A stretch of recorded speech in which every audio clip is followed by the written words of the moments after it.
Frantziako legebiltzarrerako hauteskundeen lehen irakurketa Euskal Herriko ikuspegitik. EH Bairen garaipena herri askotan, barnekaldean, normalean baino gehiagotan, baina orokorrean bere emaitza onak, 1000 baino gehiago lortu baititu 2012-tik 2017 artean. Asko aintzinatu da Lapurdi hegoaldean eta barnekaldean, lehen erranduan bezala, naiz eta abstentzioa izan eta beste alderdiek sufritu duten abstentzioa izan Ipar Euskal Herrian ere bai. Eta horrek erakusten digu politika gaur egun bai Europan eta bai gure estatuetan eta etorkizun bat izan daitekeela behetik datozen mugimendu hauek, tokian tokikotik posizio ezberdinak defendatzen dituztenak, eta Hego Euskal Herrian ikusten dugun bezala Espainiako estatuan aldaketaren bat emateko aukera bakarra dela tokian tokiko lekuetan benetako aldaketak ematea, agian beste tokietan ere honek pista batzuk ematen dizkigu, agian hortikan joan daitezkeela gauzak, ez? Itxuraz badago politikarekiko sekulako distantziamentu bat, abstentzioaren datuak gaztediaren artean ikaragarriak dira, hitz egiten ari gara, 18 eta 24 urte arte bitartean Ipsosek egiten duen ikerketa horretan, 73az, 25-etik 34ra, 75-az, 25-etik 59-ra, 157az, beraz, abstentzioaren datuak kualitatiboki ere belaunaldien artean ikaragarri esanguratsuak dira, ezta? Titular askotan Emmanuel Macron presidentearen inguruko zerrendak garaie, baina nagusitu, berez, abstentzioa nagusitu da. 51%koa izan da estatu mailan. Abstentzioa oso azkarra izan da, berez legebiltzarreko hauteskundeetan hala izaten da, baina aldi honetan are handiagoa izan da, 140 baino handiagoa Ipar Euskal Herrian, eta 150ra iritsi da frantses estatuan. Beraz, horrek eragiten du gogoeta gehien obserbatzaileen artean, frantses hautesleek politikarekin eta hauteskundeekin duten harremanaz. Nire ustez honek interpelazio zuzen bat egiten dio ezkerrari.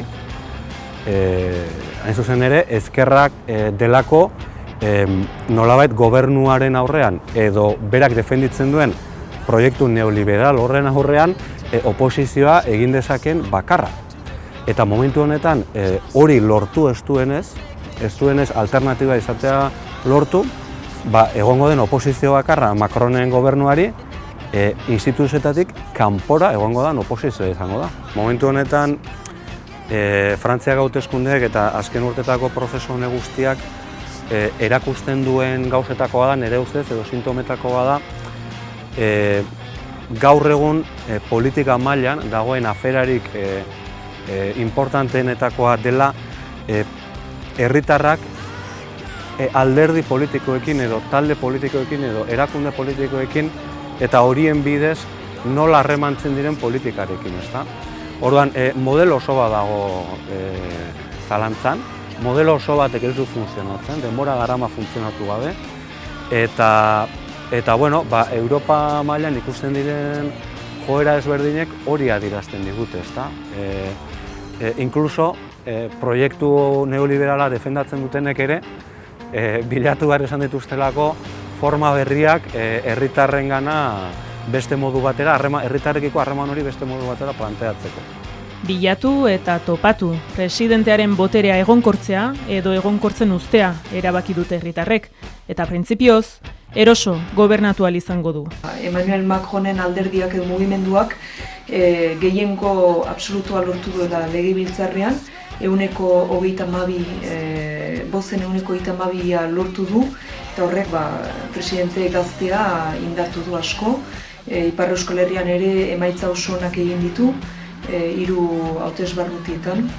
Orain arte, frakasatu duen zerbait izan du da proiektu neoliberal horren ezarpena. Horrek erreakzio bat ekarri du, ikusi bezala modu diferentetan. Naiz eta paradogikoki hautatu den hautagaia dan, hain zuzen ere, proiektu guzti hori babesten duena. Beraz hor, krak bat badago, eta Macronen proiektuak espalin badu funtzionatzen, espalin badu emaitzarik ematen, ikusiko dugu, agian bai, nik ez dakit, baina espalin badu emaitzarik ematen, zalantzari gabe, erreakzio hori gertatuko dela, eta ez dakigu ze formetan izango dan, ezkerretik izango dan, eta horrek ere utzi egiten balin badu, agian beste aukera batzuetatik. Bigarren itzuliari dagokionez behintzat, alternatibarik ez. Ez dago argiki Macronen oposizioan kokatzen den hautagaiik. Beraz, Macronen alderdiko hautagaiak gelditzen dira, 3 hautesbarrutietan, Ipar Euskal Herrian, eta parean dituzten hautagaiak ez dira argiki oposizioan kokatzen. Beraz, hor dugu Jean Lassalle, Resistant alderdikoa, Colette Capdevielle, alderdi sozialistakoa, eta Ego Lapurdin, Maider Arostegi, Les Républicains alderdikoa. Beraz, igandean ikusiko dugu arrunt makronistak izango diren Ipar Euskal Herritik Parisera joango diren diputatuak, edo makronista laitagoak.